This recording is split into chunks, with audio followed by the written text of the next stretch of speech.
Welcome to SS defence academy friends. आज के इस वीडियो सेशंस में हम लोग डिस्कस करने वाले हैं इंडियन एयरफोर्स XY का जो आज एग्ज़ाम कंडक्ट हुआ है, यानी 12 जुलाई 2021 को थर्ड शिफ्ट में उसके टोटल एग्ज़ाम एनालिसिस को देने वाला हूं। तो वीडियो को बिना स्किप किए लास्ट तक देखिएगा। आने वाले शिफ्ट के लिए काफ़ी हेल्पफुल होगा, आपको लेवल की जानकारी मिलेगा कि कहाँ से क्वेश्चन आ रहे हैं, A to Z जानकारी दूंगा। फ्रेंड्स, ये जितने भी स्क्रीन पे आप क्वेश्चन देख रहे हैं ये 100% रियल और ऑथेंटिक्स है। यदि आपको बिलीव नहीं होता है तो कमेंट बॉक्स चेक कर लीजिएगा, या आप कोई एग्जाम देकर आया है उससे पूछ लीजिएगा, ये सबसे बड़ा प्रूफ रहेगा। देख सकते हैं फ्रेंड्स, जितने भी क्वेश्चन जीके का पूछा गया है वो सभी मिल गया है मुझे, और साथ में जितने भी इंग्लिश के क्वेश्चंस हैं वो भी मिल गया है। और देखिए, इंग्लिश का जो सेक्शंस होता है ना, ये XY में दोनों में कॉमन होता है। बाकी इसमें हम लोग रागा के ज़्यादा क्वेश्चन देखें, जैसे वाई ग्रुप के लिए ज़्यादातर क्वेश्चन देखेंगे, जैसे जीके के क्वेश्चंस, रीजनिंग के क्वेश्चंस, मैथ के क्वेश्चंस मुझे सब मिल गया, लेकिन मैं आपको एक सेपरेट वीडियो प्रोवाइड करने वाला हूँ मैथ रीजनिंग का, तो उसको इसमें भी कुछ इंक्लूड किया हूँ। तो वीडियो को मुझसे जुड़े रहिएगा, क्योंकि मैं बहुत सारे क्वेश्चंस कराने वाला हूँ मैथ और रीजनिंग का, जो आपके एग्जाम में आया था। तो चलिए फ्रेंड, देरी ना करते हुए एक एक करके डिस्कस कर लेते हैं। और फ्रेंड देखिए, मैं फर्स्ट शिफ्ट और सेकंड शिफ्ट के भी बहुत ही अच्छा ढंग से टोटल जीके और इंग्लिश के क्वेश्चंस को कराया हूँ, तो वो देख लीजिएगा आप सभी लोग। और ये जितने भी आप क्वेश्चन देख रहे हैं बिल्कुल रियल क्वेश्चन है, देख सकते हैं। ये फर्स्ट शिफ्ट का है।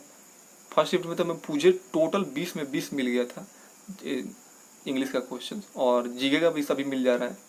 तो चलिए फ्रेंड, देरी ना करते हुए सभी क्वेश्चंस को डिस्कस करते हैं। देखिए, ये थर्ड शिफ्ट में फर्स्ट क्वेश्चन पूछा गया था, अंडमान निकोबार की राजधानी कहाँ है, तो इसका आंसर हो जाएगा पोर्ट ब्लेयर। सेकंड क्वेश्चन पूछा गया था, अफगानिस्तान के संसद, देखिए ये रीजनिंग में शायद पूछा गया था, अफगानिस्तान के संसद का नाम है सोरा, तो रूस के संसद का क्या नाम होगा, तो डीमा हो जाएगा। थर्ड देखिए, चाय का सबसे ज़्यादा उत्पादन कहाँ होता है, तो देखिए भारत में अगर बात करते हैं तो असम राज्य में होता है, और विश्व में चाइना में होता है। फोर्थ देखिए, मध्य रात्रि का सूर्य का देश किसे कहते हैं, तो नॉर्वे को कहा जाता है। क्वेश्चन 5 देखिए, यूनिसेफ का मुख्यालय कहाँ है, तो न्यूयॉर्क में है। 6 देखिए, लोकसभा के अध्यक्ष को कौन चुनते हैं, तो लोकसभा के सदस्य के द्वारा चुनाव होता है। 7 देखिए, भारत का पहला डे नाइट टेस्ट जो हुआ था भारत में किस ग्राउंड में हुआ था, तो ईडन गार्डन कोलकाता में हुआ था। 8 देखिए, कॉफी का देश किसे कहा जाता है, ब्राजील को कहा जाता है। 9 देखिए, सबसे बड़ा गुम्बज कहाँ पर है, जो गोल गुम्बज है ना, सबसे बड़ा गुम्बज भारत का, ये बीजापुर कर्नाटक में है। 10 देखिए, करेक्ट स्पेलिंग बताना था। देखिए ये सेटेलाइट का स्पेलिंग जो काफ़ी इंपॉर्टेंट है, ये मैं एक बार कराया था प्रैक्टिस सेट में, तो ये देखिए पूछ लिया गया, ये बिल्कुल सही है, SATELLITE होता है। उसके बाद देखिए क्वेश्चन 11 देखिए, ये ऑन स्लॉफ्ट के पूछा गया है साइनोनिम्स, ये पैसेज में पूछा गया था। पैसेज में 4 क्वेश्चन पूछा जा रहा है, जिसमें एक साइनो का भी क्वेश्चन, एंडो का भी क्वेश्चन पूछा जा रहा है। तो ऑन स्लॉफ्ट का हो जाएगा, यहाँ पर साइनोनिम्स हो जाएगा एग्रेशंस। नेक्स्ट क्वेश्चन देखिए 12, कन्फेस का एंटोनिम्स पूछा गया था, तो डिनाई हो जाएगा, ये ऑप्शन में था आपके। 13 देखिए, रेडियंट का साइनोनिम्स पूछा गया, तो ब्राइट आपके ऑप्शन में था, बिल्कुल सही हो जाएगा। 14 देखिए, if you will absent you will not gate dash marks. देखिए ये सेंटेंस आपको सबसे पहले तो निगेटिव दिखाई दे रहा है, देखिए यहाँ पर निगेटिव का है, तो देखिए सम तो आएगा नहीं, ये क्योंकि पॉजिटिव सेंटेंस में यूज होता है सम का। मोर का यहाँ पर कोई बात ही नहीं है, जब आप क्लास में अब्सेंट रहेंगे तो मोर मार्क्स या ऐसी कुछ बात होगा ही नहीं, फ्यू आएगा ही नहीं, तो डेफिनेटली एनी आएगा, क्योंकि ये नेगेटिव सेंटेंस में यहाँ पे यूज होता है सेंटेंस में। तो if you will absent you will not get any marks. 15 देखिए, ब्लाइंड का यहाँ पर प्रीपोजिशंस पूछा गया था। देखिए ब्लाइंड के साथ कौन सा प्रीपोजिशंस लगेगा, ये पूछा गया है। तो देखिए इसके साथ 2 लगता है, एक तो टू लगता है और एक ऑफ लगता है, ठीक है। तो देखिए ये क्वेश्चंस पे टू वाला ही पूछा गया था। ऑफ लगता है ना, मान लीजिए आप बिल्कुल आंख से अंधे हैं, उस सेंस में ऑफ का उपयोग होता है। लेकिन आप मान लीजिए अंधे नहीं है, लेकिन बाई फॉल्ट आप गलत काम कर रहे हैं, मान लीजिए कि आप चलते चलते किसी को गिरा दे रहे हैं, ऐसे कर रहे हैं, इग्नोर कर रहे हैं, मतलब आपको लग रहा है कि दिख ही नहीं रहे लेकिन आप देख रहे हैं, तो उस सेंस में टू का उपयोग होता है। और सेंटेंस में इसी तरह का था, he is blind dash his on fault, तो यहाँ पर टू हो जाएगा, और टू आंसर हो जाएगा। 16 देखिए, Ram is dash and the most handsome boy in the class.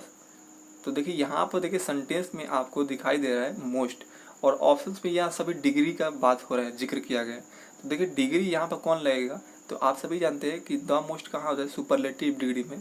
और ऑप्शन के अकॉर्डिंग आप देख सकते हैं ये तो कंपैरेटिव डिग्री, ये भी कंपैरेटिव डिग्री, ये पॉजिटिव डिग्री, एक ही है सुपरलेटिव डिग्री। तो सुपरलेटिव डिग्री में ही यहाँ पर मोस्ट का उपयोग होता है। तो इसके अकॉर्डिंग यहाँ पर टॉलेस्ट हो जाएगा, Ram is tallest and the most handsome boy in the class. 17 देखिए, a sum of 50,000 dash paid last 2 years एगो। ये सेंटेंस सबसे पहले सोचिए ये कौन सा है, पास्ट की बात हो रहा है, तो इसमें तो ये प्रेजेंट वाला कोई भी हेल्पिंग वर्ब का यूज नहीं होगा, तो ये तो आएगा ही नहीं। अब बात करते हैं वाज होगा या वेयर होगा। तो बहुत सारे कैंडिडेट क्या करते हैं ना कि थाउजेंड्स देखे हैं कि ये प्लूरल्स है, तो ये भी यहाँ पर प्लूरल हेल्पिंग वर्ब का यूज करेंगे, लेकिन नहीं। देखिए ए सम ऑफ ये सिंगुलर को रिप्रेजेंट करता है, तो इस तरह वाज आएगा ए सम ऑफ के अकॉर्डिंग। अब 18 देखिए, पैसेज से 4 क्वेश्चन पूछे गए थे। और देखिए 19, the teacher told the class that the earth is moving round the sun. आप बताइए, एक तो सबसे बड़ी ये यूनिवर्सल थ्रू है, तो प्रेजेंट इंडेफिनिट टेंस में होगा। और देखिए कभी भी ना इस तरह का मूव के साथ आईएनजी का बिल्कुल उपयोग नहीं होता है। तो अगर इस तरह होता है, इस सेंटेंस ये सही होता है, the earth moves round the sun, इस जो मूविंग है ना ये बिल्कुल गलत है, ठीक है, ये हटा दीजिएगा, यही इरर, इसी में पार्ट में इरर था। क्वेश्चन 20 देखिए, the manager and director dash, बाकी भी कुछ ऑब्जेक्ट दिया गया था। तो ये जो कंसेप्ट बार बार क्वेश्चन पूछा था, ये वर्ब एग्रीमेंट का है। ये कंसेप्ट होता है द प्लस नाउन आगे हो जाएगा कौन, सिंगुलर, यहाँ पर हेल्पिंग वर्ब का यूज होगा। तो सिंगुलर वाज वर्ब में सिंगुलर वाज ही होगा ना, तो यहाँ पर वाज होगा। देखिए द फिर नाउन है, फिर यहाँ पर नाउन है, ठीक है। तो यहाँ पर अगर द रहता है ना तब प्लूरल होता है, लेकिन यहाँ पर एक ही द है आगे वाला में, तो यहाँ पर सिंगुलर हेल्पिंग वर्ब का यूज होगा, तो वाज आ जाएगा। 21 देखिए, द सागा सेड दैट, इसके बाद inverted comma, God helps those who helps themself होगा, देमसेल्फ। तो इसका नरेशंस पूछा गया था। तो देखिए जब भी इस तरह का सेंटेंस में आपको दिखाई दे, तो ये आपको सबसे पहले तो दिखाई दे रहा है कि God helps those who helps themself, ये एक क्या है, यूनिवर्सल ट्रूथ है, ठीक है। तो नरेशंस में ये तो रिपोर्टेड वर्ब होता है, ठीक है, और ये रिपोर्टेड स्पीच होता है। जब भी यूनिवर्सल ट्रूथ की बात हो तो रिपोर्टेड वर्ब सेम हो जाएगा, ठीक है, मतलब उतरेगा, और जहाँ इन्वर्टेड कमा उसके जगह पर डैट लगेगा, ठीक है। बाकी सभी ये जो भी रिपोर्टेड स्पीच है एज इट इज यहाँ पर उतर जाएगा, ठीक है। तो the saga said that God helps those who helps themself हो जाएगा। 22 देखिए, ये एक एक्टिव वॉइस से आया था। और देखिए 23 कोलाइड का यहाँ पर पूछा गया था नाउन फॉर्म, तो कोलिजन हो जाएगा। एक क्वेश्चन यहाँ पर देखिए सीरीज का क्वेश्चन पूछा गया था, 0, 3, 8, 15 डैश आगे के 35 था। तो देखिए एक क्या किया गया, एक के स्क्वायर में से एक घटाया गया 0 हुआ, फिर 2 के स्क्वायर में से एक घटाया 3 है, 3 के स्क्वायर में से एक घटाया 8 हो जाएगा, 4 के स्क्वायर में से एक घटाया जाएगा 15 होगा, तो आगे 5 के स्क्वायर में से एक घटाएगा 24 आंसर हो जाएगा। एक आपका एंगल निकालने के लिए आया था, 8:30 पर एंगल का निकालना है। तो देखिए ये फार्मूला आप लगा लीजिएगा, एंगल प्लस माइनस में रहता है, अगर माइनस में आता है तो कट जाता है, प्लस में ही दिखाया जाता है हरदम। तो देखिए यहाँ पे एंगल निकालने का होता है फार्मूला 11/2 m मतलब मिनट माइनस 30h। इस पे मिनट के जगह पर मिनट रखिए, 30 है तो 30 रखें, एच के जगह पर 8 रखें, आवर है, बाकी सॉल्व करेंगे तो 75 डिग्री आंसर निकल जाएगा। क्वेश्चन नंबर 26 देखिए, tan 1 degree into tan 2 degree into tan 3 degree फिर tan 4 डिग्री, इस तरह डैश डैश tan 89 डिग्री का यहाँ पर वैल्यू पूछा गया था। तो इसका आंसर 1 हो जाएगा डायरेक्टली, लेकिन कैसे होगा मैं आपको बताता हूँ। देखिए ये सेकंड शिफ्ट में भी इसी टाइप का क्वेश्चन पूछा गया था, लेकिन इसमें tan 35 tan 40 मतलब 5-5 के डिफरेंस पर दिया गया था। ये काफ़ी इंपॉर्टेंट है, पता नहीं ये क्वेश्चन इस शिफ्ट में आया है या नहीं, क्योंकि दूसरे शिफ्ट में इसी तरह का सेम क्वेश्चन था लेकिन वो 5 के डिफरेंस पर था। तो ये कमेंट्स बॉक्स में एक लड़का कमेंट्स लास्ट में किया था कि ये आया था क्वेश्चन, बता दीजिएगा आया था कि नहीं। वैसे ये बहुत इंपॉर्टेंट क्वेश्चन है। देखिए क्या है ना कि जब भी tan और cot के केस में क्या है ना कि जब दो थीटा का सम 90 डिग्री हो तो उसका वैल्यू 1 के बराबर होता है। जैसे tan 1 डिग्री और tan 89 डिग्री, इनका सम कितना हो जाए तो इनका 90 डिग्री हो जाए।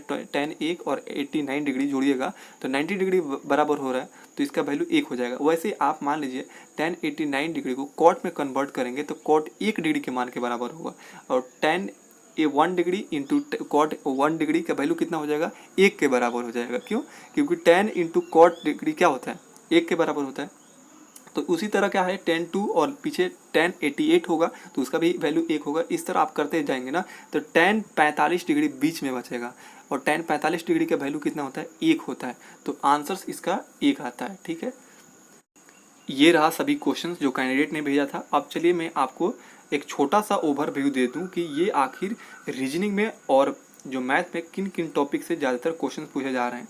तो मैं आपको बता दूं कि रीजनिंग में ब्लड रिलेशन से क्वेश्चन आ रहे हैं, डायरेक्शन से भी एक क्वेश्चन आ रहा है, सीरीज से 2-3 क्वेश्चन पूछे जा रहे हैं, नॉन वर्बल से 5 क्वेश्चन पूछे जा रहे हैं, सिटिंग अरेंजमेंट से 1 क्वेश्चन आ रहा है, एनालॉजी से 1 क्वेश्चन आ रहा है, मैथमेटिकल ऑपरेशन से 1 क्वेश्चन आ रहा है और क्लॉक वाला भी क्वेश्चन आ रहा है।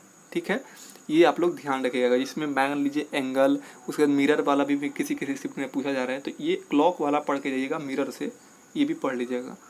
अब देखिए मैथ में देखिए इन टॉपिक को आप लोग ध्यान देकर पढ़िएगा। LCM HCF, profit loss, percentage, ratio and proportions, average, time and work और सिंपल मेंसुरेशंस पढ़ के जरूर जाइएगा और ट्रिग्नोमेट्री जरूर पढ़ के जाइएगा।